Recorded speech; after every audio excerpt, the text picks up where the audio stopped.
But I'm going to share with you a story. It is a story about a man by the name of Michael Scott, who was a real man. And he lived in the 13th century, and he was renowned as a scholar. He was also known for his cures, his ability to heal wounds. They say that he was able to call on the assistance of the fairy from time to time. He was renowned as a builder. He could build bridges and houses. They went up so quickly, the fairies helped him. Some people think he was a magician, but this is his legend. When Michael Scott was a young man, he and two men were walking to Edinburgh, and they were up in the high country when they decided that they would sit down and take a rest. And no sooner had they sat down when all of a sudden they heard this tremendous sss, and they looked across, and on the opposite mountaintop there was a great white serpent. And this great white serpent had fashioned itself into the shape of a wheel, and it was rolling down the hill toward them. Well, it rolled down the hill, rolled across the moor, started rolling up towards them, picking up speed, and that is when they began to wonder if maybe it meant to do them harm. Well, Michael's two friends ran off screaming, but Michael, he did not have a drop of fear in his blood. So he put his feet braced, he took his staff, and he assumed the position. And that serpent rolled up to him, and just as it was almost upon him, it suddenly threw itself into a coil, put its head high to strike, opened its jaws, stuck out its tongue like an arrow, and that was when Michael Scott went, broke that serpent into 3 parts. And then he took his staff and went, and he called his friends, wait up. And he started walking after them just as calm as a cucumber. Cool as a cucumber. Well, his friends stopped and looked at him, and they were astonished to see that he was still alive. And behind him, they could see the 3 parts of the dead snake. Well, the 3 of them continued walking along, and finally, getting on near the end of the day, they found themselves in front of a cottage. So they went and knocked on the door, and an old lady answered. And they asked if she would have space for them to spend the night, and maybe she could make them a meal. So she invited them in. And no sooner had they come in than Michael's 2 friends began to tell about everything that had happened with the great white serpent. And she listened keenly. And when they were done, she said to Michael, "Are you sure it is dead?" And he said, "Well, I broke it into 3 parts with my staff." And she said, "Oh, but this is no ordinary great white serpent.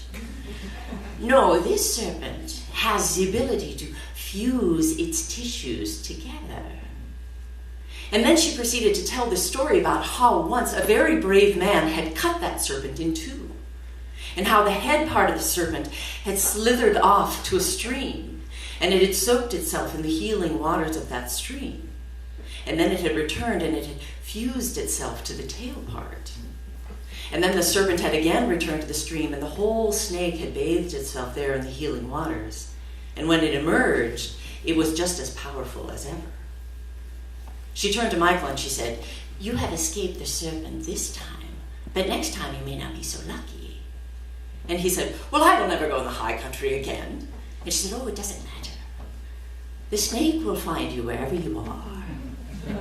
And it will be there when you least expect it." And Michael said, "Am I destined to always be found by this evil?" And she said, "Well, there is one thing that you can do. You should return to the place where you cut the snake into 3 parts and bring me back the middle part of the snake. Make haste, lest you are too late." Well, Michael thought that this was a good idea, so he turned to his friends and asked if they would like to come with him. They're like, "No." So he headed off by himself, and he made good time, and soon he was there where he had encountered the snake, and the head part of the snake was gone. And it was then that he knew that the woman was telling the truth. He was tempted to go try to find the stream of the healing waters, but it was getting dark, and so instead he picked up the middle part of the serpent, which was still quivering. And he made his way back to the old woman's cottage. And as he was on his way, it became full dark, and the stars were up overhead. and he could not help but feel that something was following him. But when he got to the woman's cottage, he was greatly relieved to see that above the door she had charms to ward off evil. So he went inside, and she said, "Do you have it?" And he gave her the middle part of the snake. And she said, "Thank you. I will make you and your friends a meal." And she made a fantastic dinner. And all through the meal, she talked and laughed like a young girl. And Michael found himself going, why is she being so nice to us? And he began to suspect that maybe it had to do with the fact that he had brought her the middle part of the snake. He became determined to find out. And after dinner, his two friends went to bed, but Michael said, I am in such pain. May I sit by your fire in the kitchen? That heat will do me good. That's where I will sleep. And so she led him into the kitchen and pushed up a stool, and he stretched out his legs, and he closed his eyes. Almost. And it was through the slits of his eyes he saw that she took that middle part of the snake, coiled it up, and put it in a pot. She added some water, and then she hung it all over the fire. And soon that middle part of the snake began to frizzle in the pot. And she came over and she checked it, and she took the index finger of her right hand and poked the snake. And when she poked the snake, the cock crowed. And Michael started awake. And she said, "Oh, I thought you were asleep." He said, "Oh, no, I cannot sleep. I am in such pain." And she said, "Well, if you are in such great pain and will not be sleeping, perhaps you can help me. I am very tired. I am cooking the middle part of the snake. Watch it. Do not let it burn. And when it is done, remove it from the fire and call me. Do not touch it." So Michael said that he would watch the middle part of the snake cook.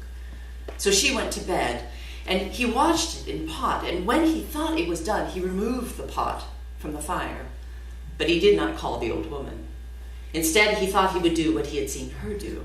And he took his index finger of his right hand, and he poked the snake. And the juice was hot, and it burned his finger, so he stuck it in his mouth. And the moment he did that, there was this, and the rooster flapped its wings so violently, the old woman sat up in bed and screamed. And it was at that moment that Michael knew there was magic in the juice of that snake. And he began to be aware of all knowledge flowing into his mind. He was suddenly aware of things that would occur in the future, and he knew they were future events. He became aware of thoughts in other people's minds, and he suddenly knew that if he wanted to, he could call on the fairies. The old woman appeared before him, and she said, "You did not call me." And Michael knew what she meant, because had he called her, she would have been the one to touch the snake. She would have been the one to get the wisdom. She said to him, "I think you are now aware of your gift. You are much wiser than I could ever be. You can now see the future. You can see into people's minds. You can muster the fairies. Oh, but what I ask of you is your friendship." And Michael said, "That I will gladly give you." So the two of them sat up through the wee hours of the morning talking. She asked him questions about everything. And to his great surprise, he knew all the answers. And when it was dawn, he woke his friends. She made them breakfast. And then the three men continued on their journey to Edinburgh.